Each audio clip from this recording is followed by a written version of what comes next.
Hello बच्चों, आइए प्रश्न को पढ़ते हैं। प्रश्न है, एक बीजपत्री पर्णों में पाया जाता है। नीचे हमें विकल्प दिए गए हैं। तो सबसे पहले इस प्रश्न के अंदर जो हमें मुख्य अवधारणा दी गई है, मुख्य अवधारणा, वो मुख्य अवधारणा है एक बीजपत्री पर्ण। मुख्य अवधारणा जो है वो है एक बीजपत्री, एक बीजपत्री पर्ण। तो सबसे पहले हम इनके बारे में देखते हैं कि ये क्या होती है। तो सबसे पहले अगर हम एक बीजपत्री की बात करें तो एक बीजपत्री वे पौधे होते हैं जिनके अंदर एक ही बीज पत्र पाया जाता है, जिनके अंदर एक ही बीज पत्र पाया जाता है। ऐसे पौधों को हम एक बीजपत्री बोलते हैं और इनमें जो पर्ण उपस्थित है उनके अंदर अगर हम बात करें तो इन पर्णों के अंदर जो रंध्र है वो हमें दोनों सतह पर देखने को मिलते हैं, पत्ती की ऊपरी सतह पर भी और निचली सतह पर भी। इसके साथ में ही अगर हम बात करें पर्ण की तो इसमें जो शिरा विन्यास पाया जाता है, शिरा विन्यास, वो हमें समांतर प्रकार का देखने को मिलता है, समानांतर देखने को मिलता है। इसी के साथ जो इसमें संवहन पुल पाए जाती हैं, संवहन पुल, वो बंद प्रकार के होते हैं। संवहन पुल जो होते हैं वो बंद प्रकार के होते हैं।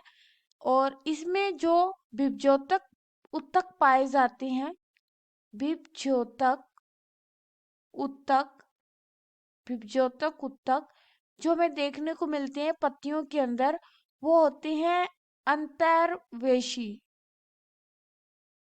अंतर्वेशी देखने को मिलते हैं। तो सबसे पहले अगर हम विभज्योतक उत्तक देखें कि ये क्या है, तो विभज्योतक उत्तक जो होते हैं वो ऐसी कोशिकाएं होती हैं, कोशिकाएं जिनमें विभाजन की बहुत अधिक क्षमता पाई जाती है। यानी कि ये विभाजन की बहुत अधिक क्षमता इनमें पाई जाती है तथा ये अपरिपक्व होती हैं, अपरिपक्व होती हैं। यानी कि इन कोशिकाओं का जो काम होता है वो सिर्फ और सिर्फ विभाजन करना होता है और इनका आगे कोई भी काम नहीं होता। यानी कि इन कोशिकाओं को अभी तक इनका काम नहीं दिया गया है, ये सिर्फ विभाजित होती रहती हैं। इनको हम बोलते हैं विभज्योतकी उत्तक। तो इनके अंदर जो विभज्योतकी उत्तक पाए जाते हैं वो होते हैं अंतर्वेशी प्रकार के, हमें देखने को मिलते हैं, जो कि पर्व संधियों के नीचे उपस्थित होते हैं। जो पर्व संधियां होती हैं, पर्व संधियां इनके नीचे पाए जाते हैं, के नीचे पाए जाते हैं। और अगर हम इसके उदाहरण की बात करें कि किन किन पौधों के अंदर ये हमें देखने को मिलता है, तो जैसे कि हो गया घास, इसी के साथ में गन्ना, तो इनके अंदर हमें अंतर्वेशी विभज्योतक देखने को मिलती है। और ये क्या करती है, ये तने के जो पत्तियां हैं उनकी वृद्धि करती है। पत्तियों की जो वृद्धि है वो इन्हीं के कारण हमें देखने को मिलती है। तो अगर हम पहला देखें विकल्प अंतर्वेशी विभज्योतक, जो कि सही है। दूसरा है पार्श्व विभज्योतक, ये तने के अंदर मोटाई को बढ़ाता है। तने की जो मोटाई होती है वो पार्श्व विभज्योतक के कारण बढ़ती है।